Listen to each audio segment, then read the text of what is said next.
اچھا آج کل نا ایک اور بڑی مسئلہ بن چکا ہے، میڈیا پہ جنت کو نا لبرل لوگ ایک مذاق بنا کے پیش کر رہے ہیں. ابھی ایک کلپ میرے سامنے آیا، ایک مولانا صاحب بیٹھے ہوئے کسی لبرل سی خاتون کے ساتھ.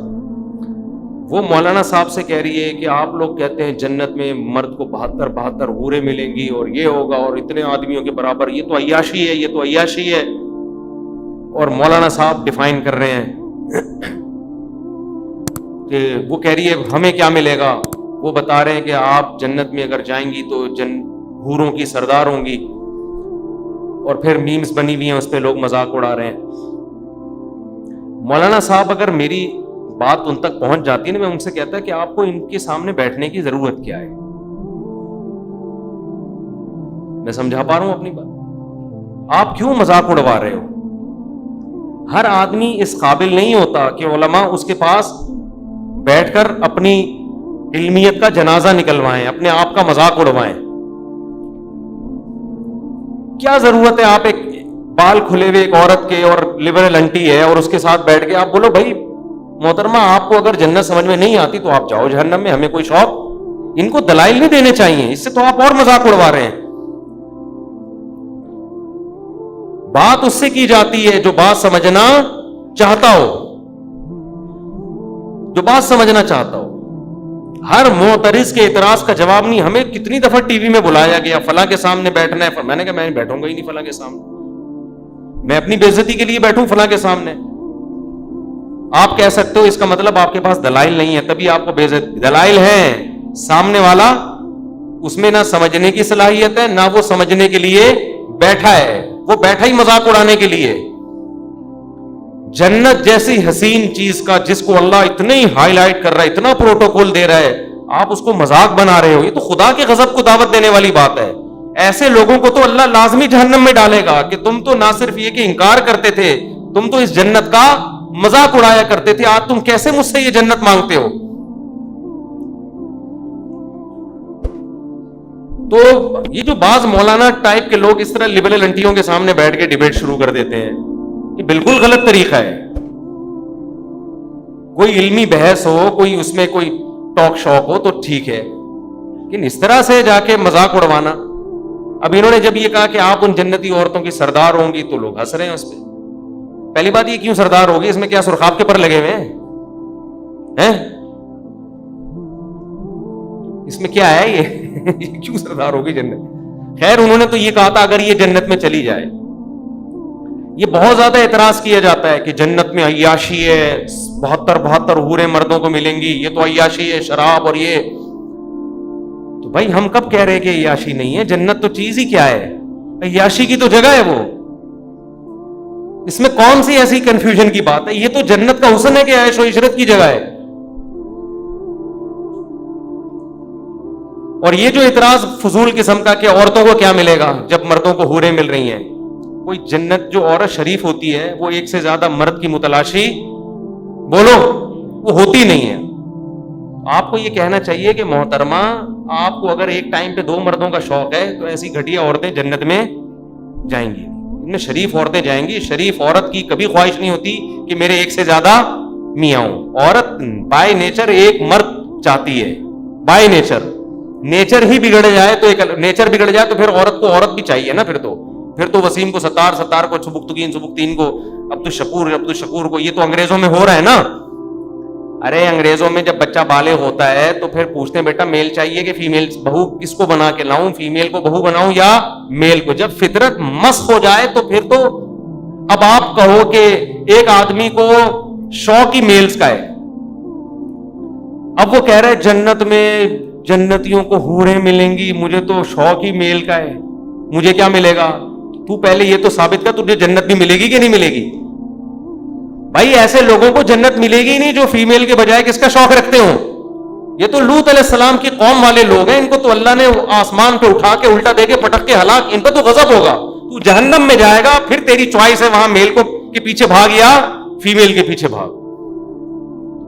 جس عورت کو ایک سے زیادہ مردوں کا ایٹ اے ٹائم شوق ہے وہ عورت نہیں ہے، وہ نیچر سے ہٹی ہوئی ہے.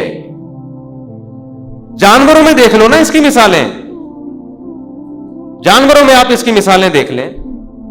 ایک میل کئی فیمیلز کے لیے کافی ہوتا ہے. ایسا نہیں ہوتا کہ ایک فیمیل پر کئی سارے میل رکھے. کبھی دیکھا آپ نے فارم ہاؤس میں ایک گائے ہے اور کٹے بہت سارے رکھے ہوئے؟ کبھی دیکھا آپ نے دنیا میں ایسا پاگل دیکھا؟ ان عورتوں کا اصل جواب یہ ہے. ان کا علمی دلائل سے جواب نہیں ہوتا. ان کا جواب انہی کی بات کو انہی پہ لپیٹا جائے. کبھی دنیا میں ایسا دیکھا کسی فارم والے نے ایک بکری رکھی ہوئی اور 8 بکرے رکھے ہوئے؟ کبھی دیکھا؟ وہ بکری تو مر جائے گی تھوڑے دنوں میں. یہ جو میرا جسم میری مرضی کے نعرے لگے تھے نا، اس پہ کسی نے ایک مرغی کا دکھایا، 1 مرغی اور 10 مرغے کا، اور بڑی اچھی میم بنائی تھی. وہ مرغی بالآخر اس دار فانی سے کوچ کر گئی. واقعی مر گئی، حقیقت ہے. تو انہوں نے کہا میرا جسم میری مرضی والی عورتوں کا انجام دیکھو. تو یہ الٹا ہے. یہ سوال ہی بیہودہ ہے کہ عورتوں کو کیا ملے گا جب، یعنی مردوں کو اتنی عورتیں، یہ زیادہ عورتیں رکھنا یہ مرد کی نیچر ہے. زیادہ مرد رکھنا عورت کی نیچر بولو نہیں ہے. شریف عورت ایک شوہر سے کے علاوہ نہیں چاہتی کسی کو. چاہ رہی ہے تو اس کا مطلب شرافت کیا ہے؟ شارٹ ہے، شرافت نہیں ہے اس میں. وہ خراب ہو جائے، فحاشی کی طرف چلی جائے تو ہاں یہ ہو سکتا ہے کہ شوہر ایک ہے، محبت کسی اور سے ہو گئی، شوہر خراب ہے یا کیا ہے، وہ بھی ہم غلط کہتے ہیں کہ بھئی، لیکن ہوتی اس کو کس سے ہے؟ وہ ہوگی ایک سے ہی. اس کی ساری توجہ پھر اسی ایک. وہ چاہے گی یہاں سے طلاق لے کے میں اس کی بیوی بن جاؤں، لیکن یہ کبھی بھی نہیں چاہے گی اس کی بھی بن جاؤں، اس کی بھی، وہ والا بھی مناسب لگ رہا ہے، اس کی بھی بن جاؤں. یہ پھر یہ کیا ہے؟ یہ سیٹنگ آؤٹ ہے. یہ پھر عورت نہیں ہے. تو خیر کہاں سے کہاں، آج بات سمیٹتے جلدی سے ختم کرتے، ٹائم بتا دیں جلدی سے کیا ہو رہا ہے. 1:02 ہو گئے نا، بس ابھی سمیٹ رہا ہوں، لپیٹ رہا ہوں بات. تو بات پھر وہی جہاں سے ہم نے شروع کی تھی، دوبارہ ہم قیام و طعام سے ٹن مارتے ہوئے دوبارہ ہم اپنی اصل بات کی طرف آتے ہیں. تو میرے بھائی، اللہ کی نظر میں اچھا کون ہے؟ جو نماز پڑھتا ہے یا نماز چھوڑتا ہے؟ بولو نا. دیکھو ایک بات خوب اچھی طرح کھوپڑی میں بٹھا لو. اگر آپ اچھا بننا چاہتے ہو اللہ کی نظر میں، باقی ساری چیزیں ایک طرف، اللہ سب سے پہلے توحید کے بعد یہ دیکھتا ہے کہ بندہ نماز پڑھتا ہے کہ نہیں پڑھتا. باقی سب چیزیں بعد میں. کیونکہ الحم سے لے کے والناس تک قرآن جو اچھے لوگوں کی تعریف کرتا ہے نا، اس میں کہیں بھی ایسا نہیں ہے کہ اللہ نے اچھے لوگوں کی صفات بیان کی اور سب سے پہلے نمبر پہ نماز کا ذکر نہ کیا ہو. سمجھ میں آ رہی ہے بات؟ دیکھو اچھا شہری کسے کہتے ہیں؟ آپ گورنمنٹ سے پوچھو. اچھے شہری میں سب سے پہلے کیا آئے گا؟ وائلنس ہی نہ پھیلاتا ہو، قوانین کی پابندی کرتا ہو، پھر ٹیکس دیتا ہو، وغیرہ وغیرہ نا. تو کئی ساری صفات لکھی ہوں گی. تو اللہ جب کہتے ہیں نا میرے نیک بندے، ان میں سب سے پہلے اور سب سے زیادہ اہتمام سے اللہ جس صفت کو بیان کرتا ہے وہ کیا ہے؟ میرے نیک بندے نماز پڑھتے نہیں، نماز قائم کرتے ہیں. اس لیے یہ کسی کے دماغ میں اگر فطور ہے، معذرت کے ساتھ تھوڑا سخت لفظ استعمال کر رہا ہوں، یا خناس کا لفظ اور تھوڑا اچھا ہو جائے گا مناسب سا، کسی کے دماغ میں یہ خناس ہے، معذرت کے ساتھ تھوڑا سخت جملہ استعمال کر رہا ہوں، کہ وہ نماز پڑھے بغیر نیک بن سکتا ہے یا اچھا بن سکتا ہے، تو وہ اپنے دماغ کا بولو علاج کر. میں اکثر ایک واقعہ بتاتا ہوں. ایک خاتون کا فون آیا، میرے بھائی کا انتقال ہو گیا، بہت اچھا تھا، مجھے خواب آ رہا ہے کہ وہ جنت میں جا رہا ہے، اور خواب آ رہا ہے. میں نے کہا پھر تو یہ امید ہے انشاءاللہ بہت اچھا ہوگا، تو بس آپ بھی دعا کر دیں. لیکن خواب تو بہت اچھے آ رہے ہیں اور بہت اچھا تھا، بہت ہی اچھا تھا. میں نے کہا کیسے بہت ہے؟ میں نے مجھے شاید کو بہت ہی اچھا ہوگا بھائی، اتنے اچھے تو آج کل اچھے ہوتے ہیں لیکن بہت زیادہ اچھے مارکیٹ میں ملتے نہیں ہیں. تو اس لیے میں نے مزید پوچھ لیا. میں نے کہا کیا مطلب، کیا کرتا تھا؟ بہت اچھا تھا. اس نے کہا لوگوں سے مسکرا کے بات کرتا تھا، کبھی کسی کا دل نہیں دکھایا. میں نے کہا بہت اچھا تھا. میں نے کہا نماز پڑھا کہ نہیں؟ بس نماز نہیں پڑھتا تھا، بس نماز. ان کو تو میں نے نہیں کہا بیچاری کہ میت ہوئی ہے دل خراب ہو جائے گا. میں نے کہا ان کو نہیں کہا، میں نے آپ کو کہہ رہا ہوں کہ ان کو مجھے یہ کہنا چاہیے محترم، یہ جو آپ کو خواب آ رہے ہیں نا جنت منت، یہ شیطانی وسوسے ہیں. آپ کہہ سکتے ہیں ہو سکتا ہے اللہ نے بخش دیا. دیکھو ہو سکنے کو تو دنیا میں سب بہت کچھ ہو سکتا ہے. الحم سے لے کے والناس تک جو قرآن بیان کر رہا ہے وہ وحی وہ ہے جو یقینی ہے، اور خواب یقینی وحی نہیں ہے. تو اس یقینی کے مقابلے میں غیر یقینی کو ہم کیسے چھوڑ دیں؟ یعنی غیر یقینی کے مقابلے میں ہم یقینی کو کیسے چھوڑ دیں؟ تو یہ تو اپنا تخیل بھی ہو سکتا ہے. میں نہیں کہہ رہا کہ اللہ نے اس کو جہنم میں بھیجا، یہ تو اللہ ہی بہتر جانتے ہیں.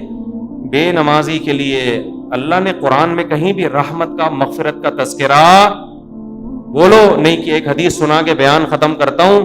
نبی صلی اللہ علیہ وسلم نے فرمایا جب جہنمی جہنم میں چلے جائیں گے، جنتی جنت میں چلے جائیں گے، تو جنتیوں میں جو رشتہ دار جن کے جہنم میں ہوں گے نا، جنتی اللہ سے سفارش کریں گے ان رشتہ داروں کے لیے، اور سفارش میں یہ الفاظ کہیں گے: اے اللہ ہمارے کچھ مسلمان کانوا یصلون معنا، جو ہمارے ساتھ مسجدوں میں نماز بھی پڑھتے تھے، ویصومون معنا، ہمارے ساتھ رمضان کے روزے بھی رکھتے تھے، لیکن آج اپنے گناہوں کی وجہ سے وہ جہنم میں ہیں، ان کو نکال لے. کیا مطلب؟ یہ تو ہے ہی نہیں کہ نماز نہیں پڑھتے تھے، بھائی مسلمان تھے تو نماز تو تھا ہی، لیکن اور کچھ خرابیاں تھیں جن کی وجہ سے سزا مل رہی ہے. کہیں بھی قرآن میں اس کا تذکرہ نہیں ہے کہ بے نمازی ہو اور جنت میں ہو. سمجھ میں آ رہی ہے بات کہ نہیں آ رہی؟ میں کسی پہ جہنم کا فتویٰ نہیں لگا رہا، یہ تو اللہ کا کام ہے کس کو جنت دے. قانون اور ضابطہ یہی ہے کہ بے نمازی کے لیے جنت نہیں ہے. یہ اسلام کی پہلی علامت ہے نماز. آپ کو پڑھنی پڑے گی، چاہے آپ دل سے خوش ہو یا نہ ہو، آپ کو اور جماعت سے پڑھنی پڑے گی آپ کو. تو یہ وہ حق کا راستہ ہے جس میں سب سے پہلے شیطان رکاوٹ ڈالتا ہے، اور اس کے بعد آپ کا اپنا نفس، اور تیسرے نمبر پہ کلچر. ہر حق میں 3 رکاوٹیں کھڑی ہوتی ہیں. تو نماز بھی حق کا راستہ ہے یا نہیں ہے؟ اللہ کہتے ہیں میں نے پیدا کیا، میں صبح و شام رزق دیتا ہوں، تو میرے در پہ آ کے حاضری کیوں نہیں دیتے؟ اور ہر دفعہ اعلان کروایا جا رہا ہے حی علی الصلاۃ، حی علی الصلاۃ. کسی حکم میں ایسی اناؤنسمنٹ دیکھو. رمضان کا اعلان ہلال کمیٹی کی طرف سے ہوتا ہے، خدا کی طرف سے بولو نہیں ہوتا. اللہ نے کوئی ورڈنگ نہیں بتائی کہ یہ نہ. زکوٰۃ کا اعلان کسی کی طرف سے بھی نہیں ہوتا. اسٹیٹ بینک ایک اناؤنسمنٹ کر دیتا ہے کہ چاندی اتنے روپے تولے اور فرسٹ رمضان کو زکوٰۃ کٹ جائے گی. اللہ کی طرف سے اناؤنسمنٹ کا کوئی انتظام بولو نا یار نہیں ہے. ماں باپ کے حقوق، ان کے ساتھ حسن سلوک فرض ہے، لیکن اللہ کی طرف سے کوئی یاد دہانی مسلسل قرآن میں اللہ نے لکھ دیا، بس الگ سے اناؤنسمنٹ نہیں ہے. حج کی الگ سے اناؤنسمنٹ ہے کوئی؟ اللہ کی طرف سے. نماز واحد حکم ہے. فجر میں اللہ نے مؤذن کو کہا کہ اعلان بھی کرو زور سے، اونچی آواز سے، اور ورڈنگ بھی تمہاری نہیں ہوگی. جو الفاظ میں بتاؤں گا ان الفاظ میں لوگوں کو بلانا ہے. ایسا نہ ہو تم اپنے الفاظ میں کہو، لوگ اس کو تمہاری دعوت سمجھیں گے، لوگ مولوی صاحب کا بیان سمجھیں گے اس کو. لوگ کہیں گے مولوی صاحب نصیحت کر رہے ہیں. اگر اللہ مؤذن کو اجازت دے دیتے بھائی لاؤڈ اسپیکر پہ کھڑے ہو کر لوگوں کو یاد دہانی کراؤ اخفل طریقے سے کہ لوگوں نماز کے لیے آ جاؤ، لوگ اس کو اللہ کا بیان سمجھتے یا مؤذن کا؟ کہتے یار یہ اپنا ہے. اللہ نے کہا نا نا نا نا نا، جو الفاظ میں نے بتائے ہیں ان میں ایک لفظ بھی دائیں بائیں 4 دفعہ اللہ اکبر کہنا ہے، 5 دفعہ نہیں، 3 دفعہ نہیں. اللہ اکبر ہی کہنا ہے، اللہ کبیر نہیں کہنا، اللہ اعظم نہیں کہنا. اشہد ان لا الہ الا اللہ کہنا ہے. اب لا الہ الا اللہ کے بعد کوئی محمد رسول اللہ لگا سکتا ہے؟ نہ. جو ورڈنگ میری ہے وہ، پھر اشہد ان محمد رسول اللہ، پھر حی علی الصلاۃ، یہ بھی 2 دفعہ کہنا ہے. 3 دفعہ کہنے کی بھی اجازت نہیں، 1 دفعہ کہنے کی بھی اجازت نہیں. پھر حی علی الفلاح. اب مؤذن کہ حی علی الفلاح آج میں پہلے کر دیتا ہوں، حی علی الصلاۃ آج میں بولو بعد میں. نہ. اللہ نے کہا تیرا کام ہے، تو میری طرف سے متعین ہے، یہ اناؤنسمنٹ میری طرف سے ہوگی. کیوں؟ اللہ ایک ایک بات اس لیے تاکہ اللہ کی حجت اس کے بندوں پہ تمام ہو جائے. کل قیامت میں کوئی یہ نہ کہہ سکے اے اللہ نماز میری سمجھ میں نہیں آ رہی تھی. اللہ کہے گا 5 دفعہ تیرے کان میں نے اپنی کبریائی ڈلوائی اور وہ ورڈنگ تو اس کو بھول گیا تھا. یہ کیسے ہو سکتا ہے؟ میرے بھائی چھوٹا حکم نہیں ہے، چھوٹا حکم نہیں ہے. ایمان اور کفر کا مسئلہ ہے یہ. ابھی سے عزم کرو، ابھی سے پابند. اگر سستی ہو رہی ہے سستی کا علاج کرو. آج موٹیویشنل اسپیکر آپ کو بتا رہے ہیں سستی کا علاج کیا ہے. وہ آپ کو پیسہ کمانے میں جو سستی ہو رہی ہے نا اس کا علاج بتا رہے ہیں. آپ سارا دن سوتے پڑے رہو، مر جاؤ گے بھوک سے. زیادہ یہی ہوگا، کم نقصان ہوگا آپ کا. لیکن قیامت کے دن جو اللہ سب سے پہلے آپ سے پوچھے گا وہ کیا پوچھے گا؟ وہ نماز کا پوچھے گا کہ میں نے پیدا کیا تھا اور میں نے بار بار پیدا ہوتے ہی کان میں اذان دلوا دی، پیدا ہوتے ہی. اس کو ہلکا سمجھنا شروع کر. خواتین جا رہی ہیں شاپنگ کرنے، نماز گول. سفر پہ جا رہے ہیں، نماز گول. تو سفر میں ہی تو پتہ چلتا ہے نماز کا، شاپنگ کے دوران ہی تو پتہ چلتا ہے نماز کا.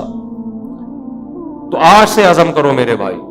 اور میں ایک نسخہ بتا دوں، جس نے فجر کی نماز جماعت سے پڑھ لی، اس کا مطلب باقی نمازیں بھی کیسے پڑھتا ہے؟ وہ جماعت سے پڑھے. فجر پڑھ لی نا، اس کا مطلب باقی نہیں چھوڑے گا. پھر فجر کو فوکس کر لو. اور جی ہاں، فجر میں تو اللہ نے ایک اور الفاظ اضافہ کروا دی نا، الصلاۃ خیر من النوم. کتنے پیارے الفاظ ہیں، کتنی میٹھی نیند سو رہا ہوتا ہے. اللہ نے بتا دیا. دیکھو اللہ میاں نے بھی کیسا کام کیا. مؤذن کو بولا بولنا ہے، گھر میں لٹھ لے کے نہیں پہنچا. ہم اگر کسی کو سمجھائیں، ایک دفعہ سمجھائیں گے آ جا نماز کے لیے، دوسری دفعہ سمجھیں، تیسری دفعہ غصہ آئے گا نا، جا کے تھپڑ لگا دیں گے. ابے میں تجھے سمجھا رہا ہوں، تیری کھوپڑی میں بات آ نہیں رہی ہے. یا آپ بیگم کو ایک بات سمجھا رہے ہو، بیگم چائے میں تھوڑا چینی کم ڈالا کرو، تم ویسے ہی اتنا میٹھا بولتی ہو کہ چائے میں میٹھے کی ضرورت نہیں ہے. پھر وہ چینی زیادہ ڈال رہی ہے، پھر چینی زیادہ، پھر آدمی کو غصہ آتا ہے نا. یہی تھوڑی کہ ہمیشہ ایک ریکارڈنگ چلا کے چلا جائے گا، چینی کم ڈالو، چینی کم ڈالو. ایک دن 5 6 7 8 دفعہ آ کے اس کو غصہ آئے گا کہ بھائی بولا ہے کم ڈالو، نمک کم ڈالو. 1 دفعہ 2 دفعہ 3. لیکن اللہ کا اصول دیکھو. اللہ نے کہا مؤذن سے فجر میں اعلان کر دینا، حی علی الصلاۃ حی علی الفلاح الصلاۃ خیر من النوم. نماز نیند سے بہتر ہے. بس بتا دینا، گھر میں ڈنڈا لے کے نہیں پہنچنا. نہ سونے تو جو پڑا ہوا ہے. کیوں؟ لا تحسبن اللہ غافلا عما یعمل الظالمون. قرآن کہتا ہے ظالم جو کچھ کر رہا ہے اللہ کو اس سے غافل مت سمجھو. اللہ غافل نہیں ہے، اللہ حجت تمام کر رہا ہے. ابھی نہیں پوچھے گا. اگر پکڑنا شروع کر دے تو پھر آزمائش نہیں ہے. پکڑنا شروع کر دے اللہ تعالیٰ پھر تھوڑی آزما. ابھی تو اللہ کہہ رہے ہیں جو سو رہا ہے سونے دو. جو میرے نیک بندے ہوں گے نا، جن کو پتا ہے کھلاتا اللہ ہے پلاتا اللہ ہے، وہ اس آواز پہ کان دھریں گے، وہ اسے سنیں گے. یار یہ بار بار کیا کہا جا رہا ہے؟ غیر مسلم بھی سنتے ہیں اذان، پتہ ہے آپ کو، وہ بھی غور کرتے ہیں یہ کیا ہو رہا ہے، بار بار کیوں مسلمان اناؤنسمنٹ کرتے ہیں. لیکن ہم اس اناؤنسمنٹ کو سن سن کے ہمارے کان سن ہو گئے ہیں. تو ہم اس خوش فہمی میں ہیں کہ اللہ تعالیٰ مؤذن کو آٹو پہ کر کے معاذ اللہ بھول گیا ہے. جیسے بٹن دبا کے بعض دفعہ آدمی بھول جاتا ہے نا، تو اللہ مؤذن کا بٹن دبا کے شاید بھول گئے ہیں. اللہ کو تو پتہ ہی نہیں کہ اس آواز کو نہ کوئی سن رہا ہے، نہ کوئی اس پہ لبیک. 2-4 آدمی بیوقوف سے مسجد میں آ جاتے ہیں. وہ میں مذاق میں کہہ رہا ہوں، ایسا نہ ہو ہمارے نمازی بولے ہم کو بیوقوف کیوں بول رہے ہو. مطلب وہ میرا مقصد اس سے یہ ہے کہ وہ جو ایک آدمی تھا نا، ایک مولوی صاحب تھے مسجد میں، تو کسی دیہاتی کا بیل آ گیا یا کٹا آ گیا مسجد میں، تو مؤذن صاحب نے اس کٹے کو مارنا شروع کیا. تو دیہاتی بھاگتا ہوا آیا، بولا مولوی صاحب یہ بے زبان جانور ہے، مسجد میں بھولے سے آ گیا، کبھی مجھے دیکھا آپ نے مسجد میں؟ یہ تو بے زبان بے عقل آ گیا، کبھی مجھے دیکھا؟ یعنی میں عقل مند ہوں، میں تھوڑی آتا ہوں. تو جو بیچارے چند آ رہے ہیں وہ لوگ ان کو بیوقوف سمجھتے ہیں. تو اللہ میاں نے اناؤنسمنٹ کرا کے نا یاد دہانی بار بار کرا رہے ہیں. تو اب ہم یہ سمجھتے ہیں کہ چند بیوقوف ہیں جو اللہ کی دعوت پہ لبیک کہہ کے نماز پڑھنے آ جاتے ہیں. بیوقوف لوگ ہیں، ایکچولی ان کو تو کوئی گھر میں کام دھندا ہے نہیں، بیوقوف لوگ ہیں تو اس لیے آ جاتے ہیں مسجد میں.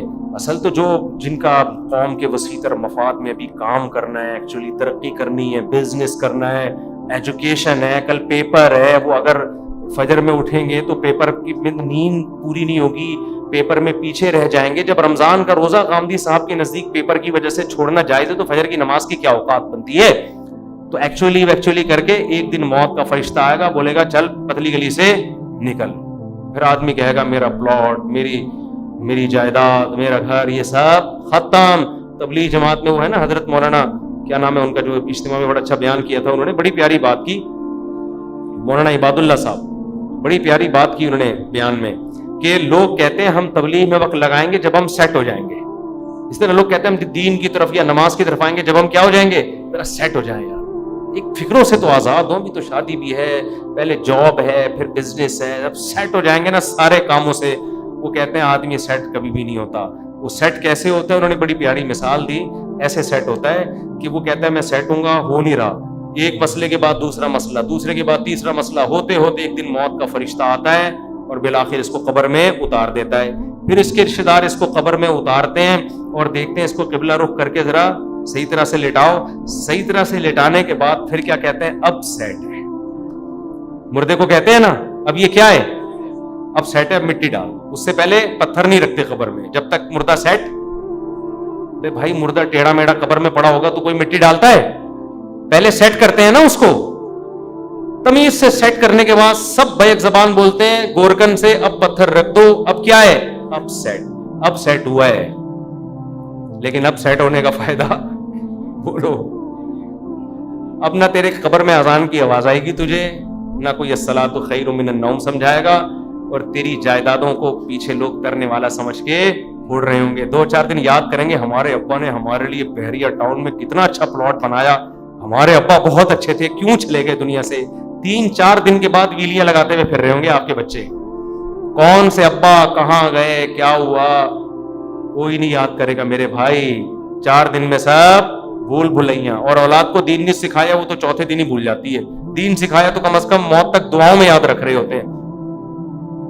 تو اس لیے انسان کا بچہ وہی ہے میرے بھائی جو انگریزوں سے دھوکے میں نہ ہو, یہ لبرل لوگوں سے دھوکے میں نہ ہو. ایک موٹیویشنل اسپیکر کی میں تقریر سن رہا تھا ابھی.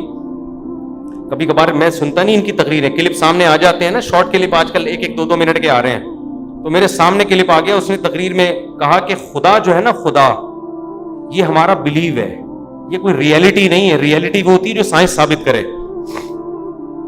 سائنس تو خدا کو ثابت نہیں کرتی. تو ریئلٹی پہ چلو, اپنے بلیف پہ مت چلو. میں نے کہا یہ اس کے جوابات تو میں پھر کبھی بعد میں دوں گا. یہ فضول بکواس جو کی ہے کیا مطلب ہے اس کا, اس میں کتنی سقم ہے, کتنی عیب ہے اس تقریر میں. لیکن میں نے کہا مرے گا تو یہ سارا تیرا جو تکبر ہے نا, جس نے بنایا ہے وہ پوچھے گا کہ تیرا بلیف مجھ پہ تھا کیوں نہیں. تو سائنسدانوں کو تو مانتا ہے, بنی ہوئی چیزوں کو دیکھ کر کہتا ہے کسی سائنٹسٹ نے یا کسی میکینک نے بنائی ہے, اور جس وہ میکینک خود بخود کیسے بن گیا. تو یہ ریئلٹی ہے جس پہ ہمارا بلیو ہے, یہ ہوائی باتوں پہ بلیو نہیں ہے. یہ گراؤنڈ ریئلٹی ہے خدا کا وجود, جس پہ ہم کیا کرتے ہیں؟ بلیو رکھتے ہیں. یہ بلیو اور ریئلٹی 2 الگ الگ چیزوں کے نام بولو نہیں ہے. تو خیر تکبر بہت ہے. آج تھوڑے سے انگلش کے 2-4 الفاظ آ جائیں, 2-4 آپ کو کچھ تھوڑا سا بولنا آ جائے تو انسان اپنی اوقات بھول جاتا ہے. اس لیے قبرستان میں جا کے دیکھا کرو کیسے مردے پڑے ہوئے. ایک دن ہم نے بھی مرنا ہے, جواب دینا ہے. اللہ ہم سے اپنے بارے میں سب سے پہلے پوچھے گا, اللہ تعالیٰ ہمیں. اور آخری بات دیکھو, اگر نماز کبھی چھوٹ جائے نا جماعت سے, اپنے اوپر جرمانہ رکھو, سزا دو اپنے آپ کو. ایسے اپنے آپ کو ڈھیلا نہ چھوڑ دو کہ عزم کرتے میں پڑھوں گا پھر چھوٹ جاتی ہے. کچھ سزا تو دو اپنے آپ کو. فجر جس دن چھوٹ جائے, ناشتہ گول, ناشتہ نہیں. حضرت حکیم اختر صاحب رحمہ اللہ فرمایا کرتے تھے, جس کی فجر چھوٹ جائے وہ کس منہ سے ناشتہ کرتا ہے, اس کو تو غیرت آنی چاہیے. تو یہ پراٹھے اور کباب کھا رہا ہے, جس خدا نے تجھے دیے ہیں اس نے تو تجھ سے صرف اتنا سا معاوضہ مانگا تھا کہ فجر میں حاضری دے دے. اب کس نعمتیں تو پھوڑ رہا ہے مزے سے بیٹھ کے, تھوڑا سا اللہ کا حق ہے وہ ادا کرنے کے لیے تیار نہیں ہے. تو کچھ تو سزا دو میرے بھائی. اللہ ہمیں عمل کی توفیق عطا فرمائے. وما علینا الا البلاغ.